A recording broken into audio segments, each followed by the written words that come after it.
Friends, इस video में हम इन्वर्स ट्रिग्नोमेट्रिक फंक्शन बताने जा रहे हैं।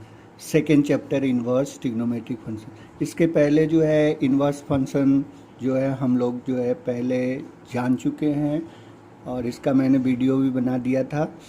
तो अब हम लोग देखते हैं इन्वर्स ट्रिग्नोमेट्रिक फंक्शन।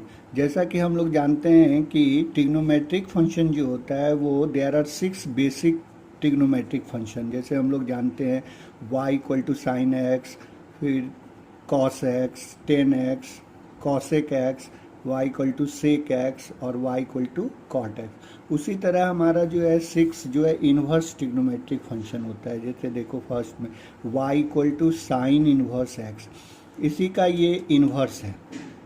फिर कॉस का लिखेंगे y equal to cos inverse x, फिर जैसे y equal to tan inverse x, y equal to cosec inverse x, y equal to sec inverse x, y equal to cot inverse x. ठीक है, तो ये 6 मेरा basic जो है inverse trigonometric function है। ओके, और इनमें अब हम लोगों को जो है मेनली हम लोगों को थोड़ा सा ये इन्वर्स जो ट्रिग्नोमेट्रिक फंक्शन है ये हमारे इनका सभी का हम लोगों को ये जानना जरूरी है और याद रखना जरूरी है कि इनका डोमेन क्या होता है और इनका जो है रेंज क्या होता है। Okay, domain and range of principal, जिसको रेंज को हम लोग प्रिंसिपल वैल्यू ब्रांच भी कहते हैं, range of inverse trigonometric function. तो इसको एकदम मस्ट है कि इसको याद रखना ही पड़ेगा आपको, तभी आप इसके एक्सरसाइज के क्वेश्चंस वगैरह बना पाओगे। तो जैसे जब पहला ये है y equal to sine inverse x, तो इसका याद रखना है कि डोमेन जो होता है वो क्लोज इंटरवल में -1 से 1 तक होता है। ओके, और इसका जो प्रिंसिपल वैल्यू ब्रांच जो होता है तो वो हमारा -π/2 से π/2 तक होता है। ओके, कॉस इनवर्स एक्स का डोमेन याद रखना है कि -1 से 1 तक होता है, ठीक साइन इनवर्स के तरह ही, लेकिन इसका जो रेंज है प्रिंसिपल वैल्यू ब्रांच जो है वो मेरा 0 से पाई होता है। ये डिफरेंस है इसमें रेंज में। ओके, फिर इसका जो है y equal to cosec inverse x, तो इसका रेंज याद रखना है कि r माइनस ओपन इंटरवल में -1 से 1। ठीक है, सेट ऑफ रियल नंबर में लेस कर देंगे -1 से 1 ओपन इंटरवल का। ओके, और इसका जो रेंज होता है वो जो साइन का जो रेंज है वही रेंज इसमें होता है, लेकिन -0 होता है, -0। ओके, याद रखना है क्योंकि कॉसेक जो होता है साइन का जो है ना, कॉसेक एक्स जो होता है वो 1/sin x होता है, तो sin x 0 नहीं होना चाहिए, तो 0 हम इसमें से हटा देंगे। ठीक है, साइन का याद रखेंगे, उसमें से 0 का हटा देंगे रेंज में। ओके, फिर यहाँ पर देखिए सेक इनवर्स एक्स है, तो इसका भी जो डोमेन होता है वो कॉसेक इनवर्स एक्स के डोमेन के तरह ही होता है, r माइनस ओपन इंटरवल में -1 से 1। ओके, और इसमें देख रहे हैं कॉस इनवर्स एक्स का जो रेंज है यहाँ उसमें हम π/2 को लेस कर देंगे, यानी कि सेक इनवर्स एक्स का रेंज जो होगा वो 0 से पाई -π/2। ओके, फिर टेन इनवर्स एक्स का जो डोमेन है वो r है और ओपन इंटरवल में -π/2 से π/2, और कॉट इनवर्स एक्स का भी डोमेन r है, लेकिन इसका जो रेंज है प्रिंसिपल वैल्यू ब्रांच वो मेरा ओपन इंटरवल में 0 से पाई है। तो ये जो है 6 जो है ये 6 जो इन्वर्स ट्रिग्नोमेट्रिक फंक्शन है, इसका हर का डोमेन और इसका रेंज याद रखना बहुत ही जरूरी है। ओके, अब हम लोग कुछ क्वेश्चंस इसके देखते हैं। एक्सरसाइज जो है 2.1 का, इसमें जो है सारे के सारे क्वेश्चन लगभग जो है प्रिंसिपल वैल्यू ही फाइंड करने को बोला गया है। तो जब हम यहाँ पे जैसे पहला क्वेश्चन है साइन इनवर्स -1/2, तो इसका जो हम लोग मान निकालेंगे ना y equal to sine inverse -1/2, तो इसका जो मान निकालेंगे जो हमारा प्रिंसिपल वैल्यू ब्रांच है उसमें से जब इसका मान हम लोग फाइंड करेंगे तो उसी को हम लोग प्रिंसिपल वैल्यू बोलते हैं। ओके, यानी कि y का मान जो आना चाहिए जो निकालेंगे हम लोग इसमें निकालेंगे, इस वाले में जो रेंज हम लोग पहले से पढ़ चुके हैं, यहाँ पर देख चुके हैं, इसी में से निकालना है। ओके, तो उसी को हम लोग प्रिंसिपल वैल्यू कहते हैं। तो हम लोग इसको लेट कर लेंगे y। तो अब देखो उस टेबल के अकॉर्डिंग हम यहाँ पर लिख रहे हैं कि रेंज ऑफ जो प्रिंसिपल वैल्यू ब्रांच है, range of principal value branch वो ऑफ साइन इनवर्स, अभी हम लोग उधर लिखे हैं -π/2 से लेके π/2 तक होता है। यानी इसका मतलब है फिगर में देखा तो -π/2 ये है, π/2 ये, यानी कि फोर्थ क्वाड्रेंट से लेके फर्स्ट क्वाड्रेंट तक। ओके, तो चूंकि यहाँ पे देख रहे हो क्या है, नेगेटिव है, तो नेगेटिव है तो फर्स्ट क्वाड्रेंट में तो हम इसका मान लिख नहीं सकते हैं, हमको लिखना होगा फोर्थ क्वाड्रेंट में, क्योंकि इसका प्रिंसिपल वैल्यू ब्रांच जो है -π/2 से π/2 है, यानी फोर्थ में लिखना होगा। फोर्थ में साइन नेगेटिव होता है, तो फोर्थ में लिखने के लिए क्या करो, मान लो कि ये माइनस नहीं है, केवल साइन का मान जो है 1/2 है, तो साइन का मान फर्स्ट क्वाड्रेंट में अगर 1/2 है तो फर्स्ट क्वाड्रेंट में हम लोग क्या लिखते हैं, 30 डिग्री यानी π/6, ठीक है। लेकिन मुझे लिखना है फोर्थ में, क्योंकि ये नेगेटिव है, तो फोर्थ में लिखने के लिए जो फर्स्ट में अगर मैं माइनस हटा दूं तो फर्स्ट में इसका मान कितना है, π/6, लेकिन लिखना है मुझे फोर्थ में, तो इसी फोर्थ में लिखने के लिए हम लोग क्या करेंगे, वो जो π/6 आ रहा है फर्स्ट क्वाड्रेंट में उसी में माइनस लगा देंगे, तो ये फोर्थ क्वाड्रेंट में हो जाएगा, यानी कि -1/2 को हम लोग लिख देंगे साइन -π/6, ठीक है। तो यहाँ हम सो देयरफॉर हमारा y इक्वल टू कितना हो जाएगा, y इक्वल टू हो जाएगा -π/6, ठीक है। ओके, साइन साइन यहाँ कैंसिल कर देंगे तो y इक्वल टू हो जाएगा -π/6, इसलिए इसका हम आंसर देंगे कि principal value of sine inverse -1/2 equal to -π/6। Okay, दूसरा क्वेश्चन जैसे y equal to cos inverse √3/2। Okay, तो इसका range of principal value branch जो है कॉस इनवर्स का अभी उधर देखें टेबल के अकॉर्डिंग तो 0 से लेके पाई है, यानी फर्स्ट क्वाड्रेंट से सेकंड क्वाड्रेंट, लेकिन ये देखो पॉजिटिव दिया हुआ है, तो इसका जो मान लिखना है वो फर्स्ट क्वाड्रेंट में लिखना है। तो फर्स्ट क्वाड्रेंट में तो मालूम ही है √3/2 कॉस में 60 डिग्री का मान होता है, 30 डिग्री का मान होता है ना। √3/2 जो होता है कॉस 30 डिग्री का मान होता है, तो π/6 लिख दीजिए। Cos y equal to cos को कॉस इनवर्स से कॉस को इधर ले आएंगे तो कॉस y इक्वल टू लिख देंगे √3/2 और √3/2 फर्स्ट क्वाड्रेंट में लिख देंगे कॉस 30 डिग्री यानी कि π/6। सो देयरफॉर कॉस से कॉस कैंसिल कर दे, y इक्वल टू कितना हो गया, π/6। तो principal value of cos inverse √3/2 जो हो गया वो π/6 के बराबर हो गया। ओके, फिर अगर देखिए यहाँ पर थर्ड में y equal to cosec inverse 2 दिया हुआ है, तो इसका जो कॉसेक इनवर्स का जो रेंज हम लोग देखे थे, range of principal value branch of cosec inverse is -π/2 से π/2 -0। ओके, तो इस कॉसेक इनवर्स को इधर ले आए तो कॉसेक इनवर्स को इधर ले आए तो कॉस y इक्वल टू 2 हो गया। अब 2 चूंकि ये पॉजिटिव है तो फर्स्ट क्वाड्रेंट में लिखना है, तो कॉसेक में 2 का मान कितना 30 डिग्री का होता है, तो यानी कि यहाँ पर लिख देंगे π/6। ओके, कॉसेक कॉसेक कैंसिल कर दिया तो y इक्वल टू कितना हो गया, π/6। ओके, तो इसका प्रिंसिपल वैल्यू हो गया कॉस इनवर्स 2 का π/6, यही मेरा आंसर हो गया। ओके, फोर्थ नंबर क्वेश्चन है जैसे y equal to tan inverse यहाँ पे -√3। ओके, तो इसका टेबल के अकॉर्डिंग जो यहाँ पर tan इनवर्स का देखो, tan इनवर्स का यहाँ पर जो दिया हुआ है वो देखिए डोमेन आर है और इसका जो रेंज है वो -π/2 से π/2 ओपन इंटरवल में है, ठीक है। तो यहाँ हम लिख दिए principal value branch of tan inverse is open interval में -π/2 से π/2। ओके, तो इस tan इनवर्स को इधर लेफ्ट में लाएंगे तो tan y इक्वल टू होगा -√3।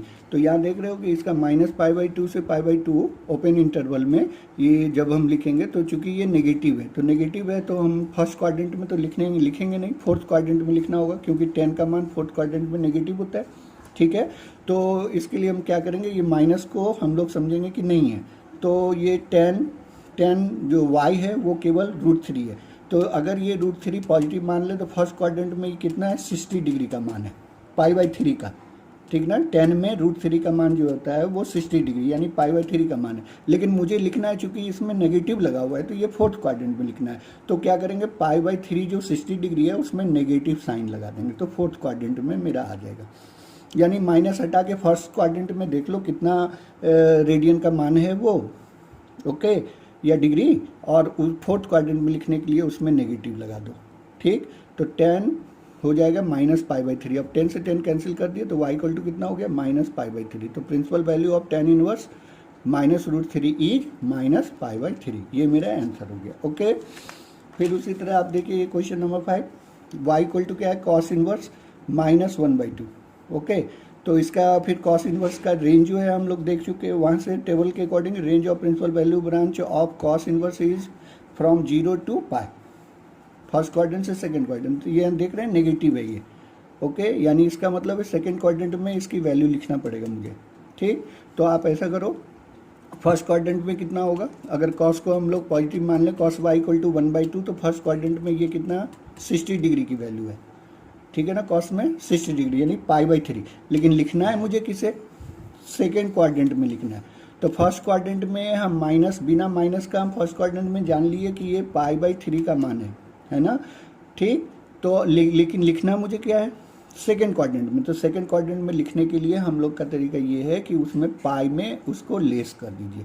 जो फर्स्ट क्वाड्रेंट में आ रहा है ना कॉस वाई इक्वल टू 1/2 का मतलब है कि ये π/3 का मान है ना, लेकिन लिखना है मुझे सेकेंड क्वाड्रेंट में। तो वो सेकेंड क्वाड्रेंट में लिखने के लिए हम लोग क्या करेंगे, पाई में π/3 को लेस कर देंगे। तो ये कितना हो जाएगा 2π/3। तो cos y equal to cos 2π/3, तो वाई इक्वल टू हो गया 2π/3, ओके। तो principal value of cos inverse -1/2 is 2π/3, okay. अब यहाँ पे देखिए 6 नंबर question, y equal to tan inverse -1 है। तो चूंकि हम लोग को मालूम है range of principal value branch of tan inverse is open interval में -π/2 से π/2। अब यहाँ फिर देखिए ये क्या है, tan इनवर्स को इधर ले आए तो -1, अब ये नेगेटिव है तो पहले ये माइनस को हटा लीजिए तो 1 हो गया। तो 1 का मान tan में 1 का मान π/4 होता है यहाँ पर फर्स्ट क्वाड्रेंट में, लेकिन मुझे लिखना है फोर्थ में, चूंकि वो नेगेटिव है। तो फोर्थ में लिखने के लिए क्या करेंगे, वही π/4 में नेगेटिव लगा देंगे, तो हो जाएगा tan माइनस π/4 जो कि -1 के इक्वल है, ओके। तो ये 10 कैंसिल कर दिए, तो y इक्वल टू कितना हो गया -π/4, ओके। तो principal value of tan inverse -1 is -π/4, okay. फिर देखिए ये क्वेश्चन नंबर 7, y equal to sec inverse 2/3 है। तो range of principal value branch of sec inverse is, वो टेबल के अकॉर्डिंग 0 टू पाई में π/2 को लेस कर देंगे, ओके। यही मेरा है सेक इनवर्स का जो है रेंज ये है। तो सेक इनवर्स को इधर ले आए तो सेक वाई इक्वल टू 2/3, और ये 2/3 जो है कितना, सेक में 30 डिग्री की वैल्यू है और ये पॉजिटिव है, इसलिए फर्स्ट क्वाड्रेंट में हम लिखेंगे सेक π/6, 30 डिग्री मतलब π/6। तो सेक से कैंसिल कर दिए तो y इक्वल टू कितना आ गया π/6। तो principal value of sec inverse 2/√3 is π/6, यही मेरा आंसर हो गया, ओके। फिर क्वेश्चन नंबर 8 देखिए, y equal to cot inverse कितना है √3। तो फिर ये फर्स्ट क्वाड्रेंट में लिखाएगा। तो range of principal value branch of cot inverse कितना है, ओपन इंटरवल में 0 से पाई। तो फर्स्ट क्वाड्रेंट में कितना का वैल्यू है 30 डिग्री का, कॉट में ये 30 डिग्री की वैल्यू है ना। तो ये कॉट इनवर्स को इधर लेफ्ट में लाए तो कॉट वाई इक्वल टू हो गया √3 को लिख देंगे कॉट π/6। तो वाई इक्वल टू कितना हो गया π/6। तो principal value of cot inverse √3 is π/6, okay.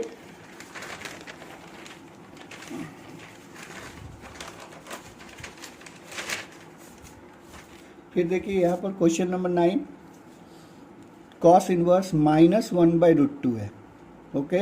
तो range of principal value branch of cos inverse is close interval में 0 से पाई, ओके। तो यहाँ पर कॉस इनवर्स को इधर लेफ्ट कर दिए तो कॉस वाई इक्वल टू कितना हो गया -1/√2, ओके।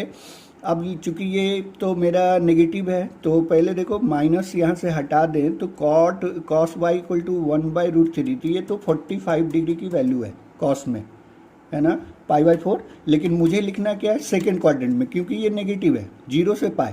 तो सेकेंड क्वाड्रेंट में लिखना है इसको माइनस के वजह से। तो सेकेंड क्वाड्रेंट में लिखने का तरीका क्या हुआ, जो फर्स्ट क्वाड्रेंट में बिना साइन मैंने नेगेटिव साइन हटाने के बाद फर्स्ट क्वाड्रेंट में क्या आ रहा था π/4, कॉस का मान 1/√2। तो मैं लेकिन लिखना है मुझे सेकेंड क्वाड्रेंट में। तो सेकेंड क्वाड्रेंट में लिखने के लिए हम लोग पाई में π/4 को लेस कर देंगे। तो ये कितना आ जाएगा 3π/4, कॉस 3π/4। तो कॉस कैंसिल कर दिया, y इक्वल टू कितना हो गया 3π/4। So the principal value of cos inverse -1/√2 is 3π/4, okay. फिर यहाँ क्वेश्चन नंबर 10 देखिए, y इक्वल टू क्या है कॉसेक इनवर्स -√2, ओके। तो यहाँ पर अगर कॉसेक इनवर्स का रेंज देखें तो क्या होता है साइन इनवर्स की तरह ही होता है, लेकिन इसमें -0 लेस करते हैं, 0 नहीं होता है इसमें। तो ये लिख दिए, range of principal value branch of cosec inverse is close interval में -π/2 से π/2 -0, ओके।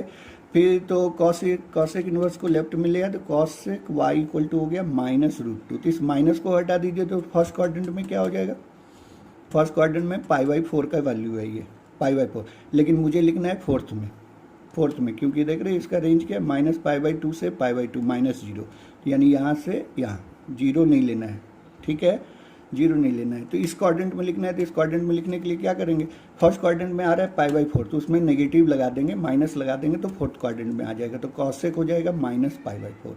तो कॉसेक कैंसिल कर दिए, y इक्वल टू कितना हो गया -π/4, यानी principal value of cosec inverse -√2 is -π/4। Okay, फिर ये क्वेश्चन नंबर 11 देखिए, find the value of tan inverse 1 plus cos inverse -1/2 plus sine inverse -1/2। तो इन सभी का जो है प्रिंसिपल वैल्यू यहाँ पे लिखिए आप, ठीक है, इनका प्रिंसिपल वैल्यू लिखिए। तो देखिए ये पॉजिटिव है और tan इनवर्स का मालूम है ना कि इसका जो ओपन इंटरवल में कहाँ से कहाँ तक रेंज होता है, -π/2 से π/2 ओपन इंटरवल में, और चूंकि ये पॉजिटिव है तो फर्स्ट क्वाड्रेंट में लिखना होगा, तो फर्स्ट क्वाड्रेंट में कितना लिखेंगे, tan इनवर्स 1 का मान π/4। ओके, अब कॉस इनवर्स का जो होता है वो रेंज क्या है, क्लोज इंटरवल में 0 से π। तो चूंकि ये देख रहे हो नेगेटिव है तो सेकंड क्वाड्रेंट में लिखना होगा, तो अगर माइनस को हटा दें तो 1/2, तो कॉस में 1/2 का मान तो कितना होता है 60 डिग्री π/3, ठीक है, फर्स्ट क्वाड्रेंट में π/3, लेकिन लिखना है मुझे कितना है, सेकंड क्वाड्रेंट में लिखना है मुझे, सेकंड क्वाड्रेंट। तो सेकंड क्वाड्रेंट में लिखने का तरीका क्या बताया, पाई में लेस कर दीजिए, तो पाई -π/3। ओके, फिर ये साइन इनवर्स का जो रेंज है -π/2 से लेके π/2, यानी फोर्थ क्वाड्रेंट से फर्स्ट क्वाड्रेंट, है ना। तो चूंकि अगर ये माइनस साइन नहीं होता तो 1/2 30 डिग्री का मान है ये, साइन इनवर्स 1/2 यानी कि साइन 30 डिग्री है ना, 30 डिग्री माने π/6, लेकिन लिखना मुझे क्या है फोर्थ क्वाड्रेंट में, क्योंकि ये नेगेटिव है तो ये π/6 है, इसमें माइनस साइन लगा देंगे तो फोर्थ क्वाड्रेंट में आ जाएगा। ओके, तो अब इनको सिंप्लीफाई कर दीजिए, तो सिंप्लीफाई करने पर ये हमारा जो आएगा 9π/12 होगा, कैंसिल कर दीजिए 3 से तो 3π/4, तो यही इसका मान है। ओके, फिर क्वेश्चन नंबर 12 में देखिए, find the value of cos inverse 1/2 + 2 sign inverse 1/2, ये भी पॉजिटिव, तो इसका मान तो हम डायरेक्ट लिख दें π/3 60 डिग्री और +2 साइन इनवर्स 1/2, तो ये 30 डिग्री यानी π/6, तो 2 से ये 6 को कैंसिल कर दिए तो 3 आ गया, π/3 + π/3 = 2π/3। ओके, ये आंसर हो गया। क्वेश्चन नंबर 13 देखिए, साइन इनवर्स x = y है, y = साइन इनवर्स x है, यानी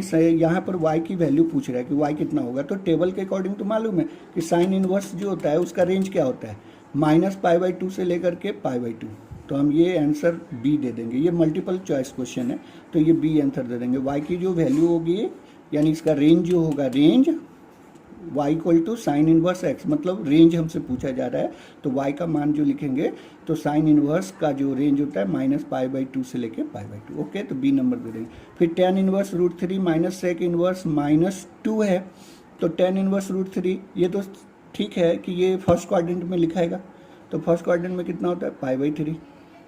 ओके, ये 60 डिग्री का मान है π/3 माइनस, लेकिन अब देखिए यहाँ पर जो है सेक इनवर्स का रेंज हमारा क्या है 0 से लेके π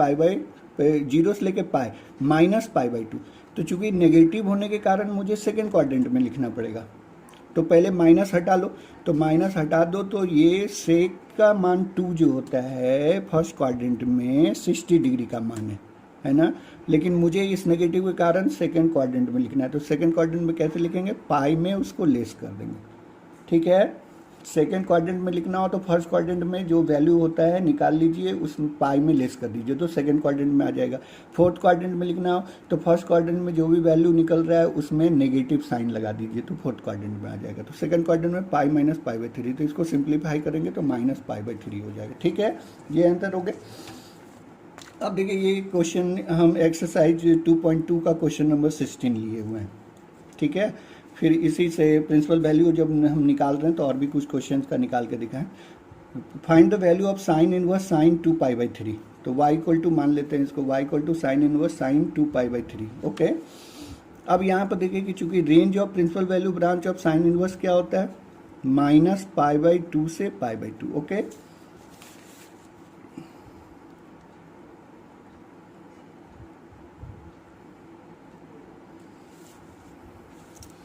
माइनस पाई बाई टू से पाई बाई टू होता है। ओके, लेकिन यहाँ पर देखिए, अगर हम यहाँ पर साइन इनवर्स को इधर लेफ्ट में कर दे तो sine y equal to sine two pi by three हो गया। ठीक है, तो साइन साइन कैंसिल कर देंगे तो वाई का मान कितना होगा, टू पाई बाई थ्री। अब टू पाई बाई थ्री जो है वो तो देखिए माइनस पाई बाई टू से पाई बाई टू में ये बिलोंग नहीं कर रहा है। इसका मतलब हम वाई का मान टू पाई बाई थ्री हम नहीं लिख सकते। y can not be equal to two pi by three, क्योंकि टू पाई बाई थ्री का मान इसके रेंज में नहीं आ रहा है। ओके, तो इसलिए इसको हम लोग को इस रेंज में लाना पड़ेगा। तो कैसे लाएं, तो देखिए कैसे करते हैं। y इक्वल टू फिर साइन इनवर्स ये लिखते हैं डायरेक्ट। अब मैं क्या करता हूँ कि y equal to sine inverse लिखे और sine two pi by three यानी कितना है ये 120 डिग्री। तो साइन 120 डिग्री की वैल्यू कितनी होती है, रूट थ्री बाई टू। तो डायरेक्ट लिख दीजिए इसका मान रूट थ्री बाई टू। अब रूट थ्री बाई टू लिख दिए जब, तो अब तो इसका मान मैं फर्स्ट क्वाड्रेंट में लिख सकता हूँ ना। साइन इनवर्स को हम लेफ्ट में कर दिए तो sine y equal to root three by two हो गया। इसको फर्स्ट क्वाड्रेंट में अगर हम लिखना चाहें तो कितना होगा, sign pi by three, 60 degree. 60 degree का मान होता है ये। तो साइन साइन कैंसिल कर दीजिए, y equal to pi by three आ गया। तो पाई बाई थ्री मान जो है इसके अंदर बिलोंग कर रहा है। तो इसका मतलब ये आंसर मेरा सही होगा। ये आंसर साइन इनवर्स साइन को कैंसिल करके टू पाई बाई थ्री जब यहाँ पर आएगा ना ये, तो टू पाई बाई थ्री इसमें बिलोंग नहीं करेगा, इसलिए हम ये आंसर नहीं लिख सकते। तो इस आंसर को चेंज करने, इस रेंज में लाने के लिए हम क्या किए, sign two pi by three sign 120 degree. तो साइन 120 डिग्री का मतलब साइन 180 माइनस 60 यानी साइन 60। तो साइन 60 का मान डायरेक्ट ही लिख दिए रूट थ्री बाई टू। ठीक है ना, और रूट थ्री बाई टू जब लिख दिए तो साइन इनवर्स को लेफ्ट में कर दिए तो यहाँ पर गए sine y equal to root three by two. और इसको अब मैं फर्स्ट क्वाड्रेंट में लिख दिया क्योंकि ये पॉजिटिव है। तो sine pi by three, sine sine cancel कर दिया, y equal to pi by three हो गया। फिर देखिए question number 70, find the value of tan inverse tan three pi by four. तो टेन इनवर्स टेन को कैंसिल कर दो तो थ्री पाई बाई फोर हो जाएगा, है ना।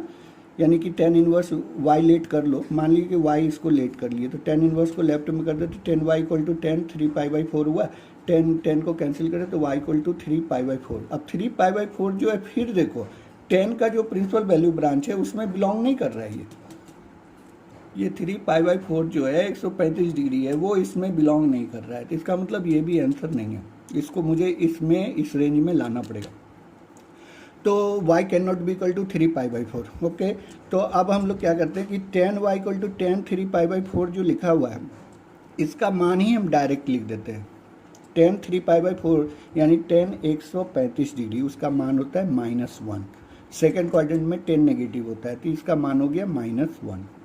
ठीक है, 135 डिग्री निकालना है ना टेन का, तो टेन 135 डिग्री को लिख दो टेन 180 माइनस 45 डिग्री, 180 माइनस 45, ये 135 डिग्री है। तो 135 डिग्री को कैसे लिखेंगे, टेन 180 माइनस 45। तो tan 180 minus theta equal to minus tan theta होता है, तो माइनस वन के बराबर हो जाएगा। अब ये माइनस वन जब हो गया तो इसको फोर्थ क्वाड्रेंट में हम लोग लिखना चाहेंगे इस रेंज में लाने के लिए, फोर्थ क्वाड्रेंट में। तो फोर्थ क्वाड्रेंट में कैसे आएगा, तो लिख दीजिए ten minus pi by four, क्योंकि माइनस अगर हटा दें तो फर्स्ट क्वाड्रेंट में ये टेन का जो है पाई बाई फोर का मान है, लेकिन मुझे लिखना है फोर्थ क्वाड्रेंट में। तो माइनस पाई बाई फोर लिखिए, टेन से टेन कैंसिल कर दीजिए, वाई इक्वल टू कितना आ गया माइनस पाई बाई फोर। तो ये मेरा आंसर सही है। ठीक है, फिर देखिए यहाँ पर है find the value of cos inverse cos 7 pi by 6। फिर यहाँ से कॉस वाई, अगर वाई इक्वल टू इतना मान लीजिए तो कॉस वाई इक्वल टू इतना हो गया, तो कॉस 7 पाई बाई 6। ठीक, अब 7 pi by y equal to जब कॉस कॉस कैंसिल कर दो वाई इक्वल टू कितना हो गया 7 पाई बाई 6। अब 7 पाई बाई 6 फिर जो है जीरो से पाई के बीच में बिलोंग नहीं कर रहा है, क्योंकि कॉस इनवर्स का जो रेंज होता है वो जीरो से पाई होता है। तो वाई की वैल्यू 7 पाई बाई 6 जो आ रहा है वो इसमें बिलोंग नहीं कर रहा है। ठीक, तो इसलिए y का मान 7 पाई बाई 6 नहीं हो सकता। तब फिर मैं क्या किया, cos y इक्वल टू यहाँ cos 7 पाई बाई 6 है, इसको मैं क्या किया 7 पाई बाई 6 को लिख दिया pi plus pi by 6। Okay, 180 plus theta, pi plus pi by 6। Okay, तो यहाँ पर चूंकि cos 180 plus theta equal to minus cos theta होता है, माइनस कॉस थीटा। ओके, तो यहाँ लिख दिए माइनस कॉस पाई बाई 6। अब पाई बाई 6 का मान कितना होता है 1/2, तो माइनस 1/2 हो गया। अब कॉस का जो है रेंज हमको मालूम है जीरो से लेके पाई, कॉस इनवर्स का, कॉस इन्वर्स का जो प्रिंसिपल वैल्यू ब्रांच है वो है कितना, range of principal value branch 0 से लेके पाई। तो चूंकि ये नेगेटिव होने के कारण हम फर्स्ट क्वाड्रेंट में तो लिखेंगे नहीं, इसको हमको लिखना है सेकंड क्वाड्रेंट में। तो इस माइनस को हटा दीजिए, तो फर्स्ट क्वाड्रेंट में कितना है, ये 60 डिग्री का मान है, कॉस में ये 60 डिग्री का मान है, यानी π/6। लेकिन मुझे लिखना क्या है, मुझे सेकेंड क्वाड्रेंट में लिखना है, तो मैं क्या करूँगा, पाई में π/6 को लेस कर दूंगा, तो ये कितना आ जाएगा 5π/6। ओके, अब कॉस कॉस को कैंसिल कर दिए तो y इक्वल टू कितना हुआ 5π/6। ठीक है, इसका अगला एक्सरसाइज का क्वेश्चन देखने के लिए और मिसलेनियस का, ये सब जो बहुत ज़्यादा इंपॉर्टेंट क्वेश्चन है, ये सभी जो है ऑब्जेक्टिव में मल्टीपल चॉइस में 1 नंबर के क्वेश्चंस में आते हैं। ठीक है, इससे अगला जो एक्सरसाइज है 2.2 उसको देखने के लिए अगला वीडियो देखिए।